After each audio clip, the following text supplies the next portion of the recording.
Welcome back to Inspired Carping. You find me back on the bank after last week's endeavours.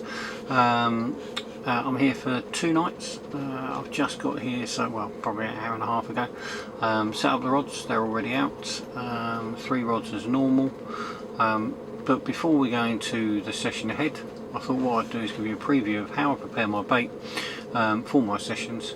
So if you can bear with me for the next couple of 3 minutes, I'll take you through how I do that.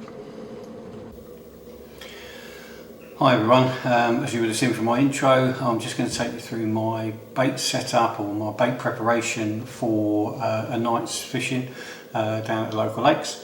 So without further ado, what you'll see in front of me is I've got a couple of Tupperware tubs.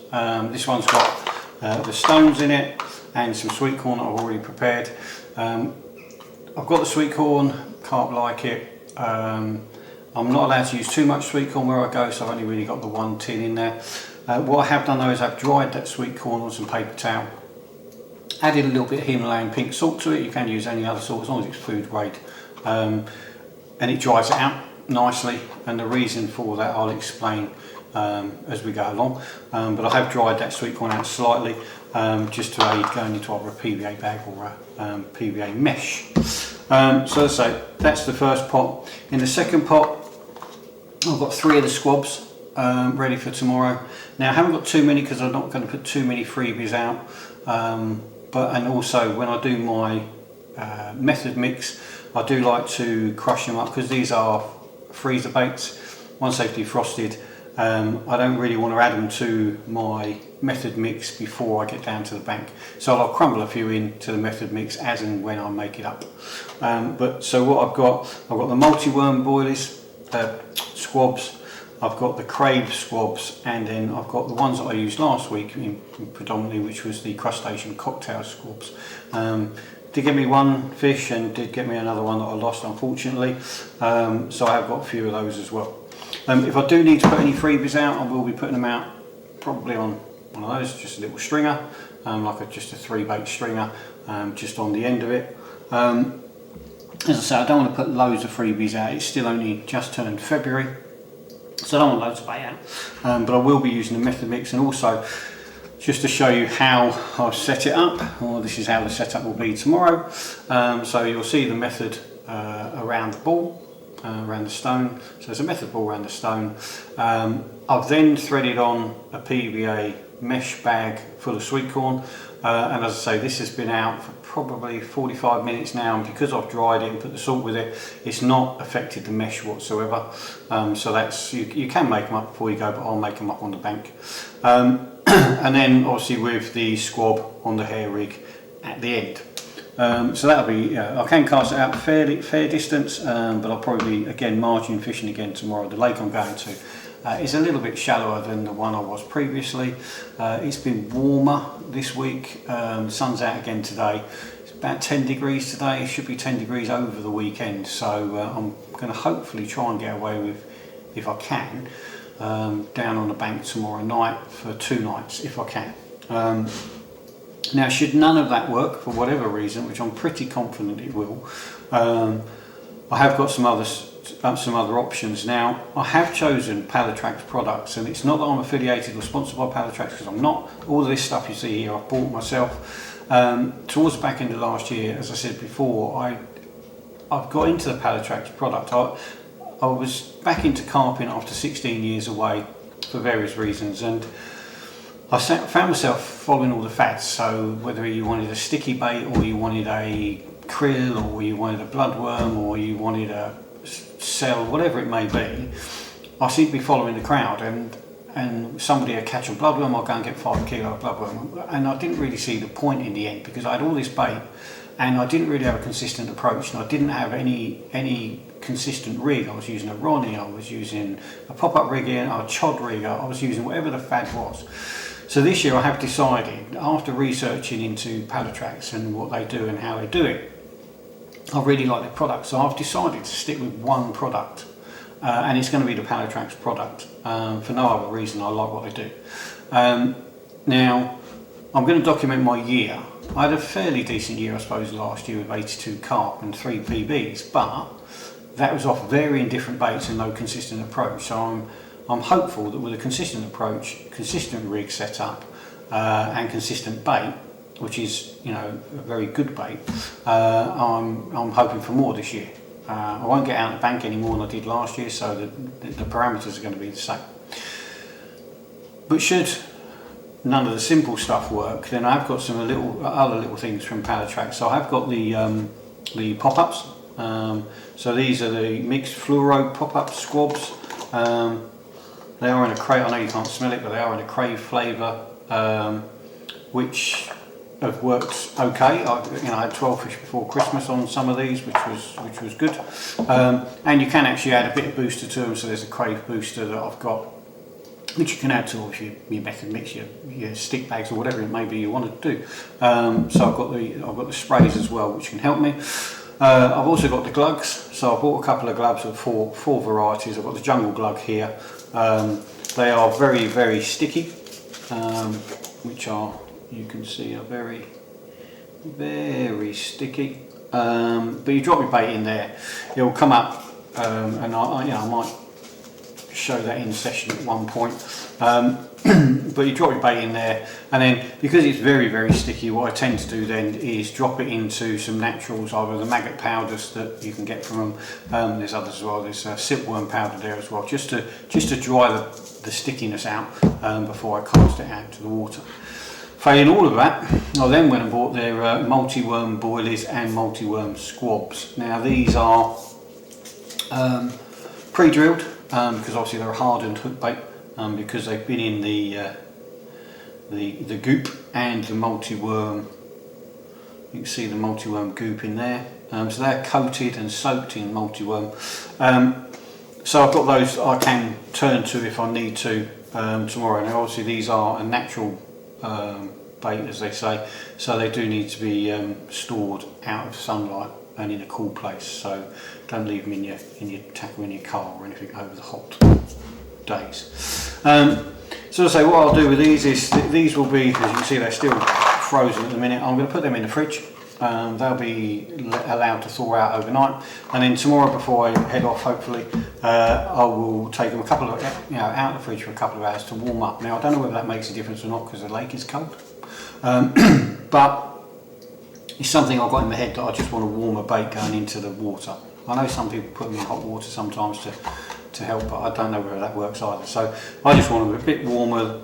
Don't know whether it makes a difference or not, but we'll see. So they'll be warmed up, as I say, put into the bait boxes. Now the method mix I have here, and as you can see, again it's a Palatrax method mix. So it's the Carp Crush, it's the dried maggot and Daphnia powders as well, method mix. There are a few pellets in there which I had left over from my multitude of buying whatever I was buying last year, but I think I'm out of that now. So once this bucket's done, excuse me, it'll be done, and I'll just be on the Palatrax products. And Palatrax do a pellet, so I'm going to try that as well.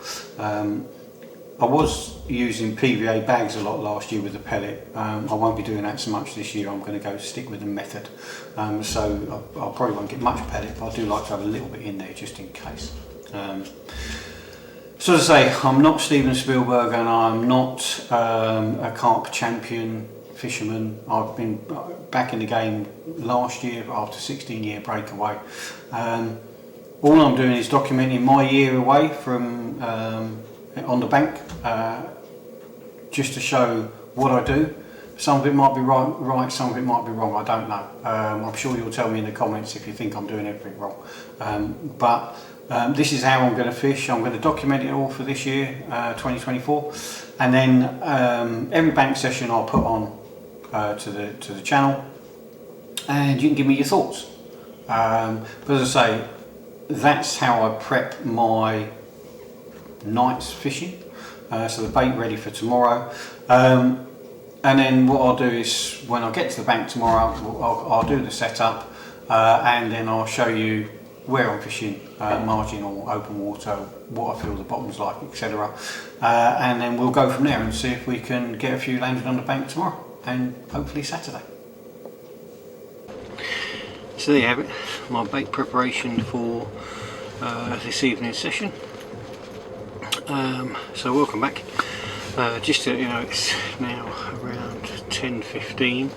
I've already had my right rod go off. So the right hand rod's gone off on the, once again, the crustacean cocktail, 18mm squab, and I've just landed a nice 13 pound on the nose common, which I will show shortly through the video. So I'm using 3 rods again tonight.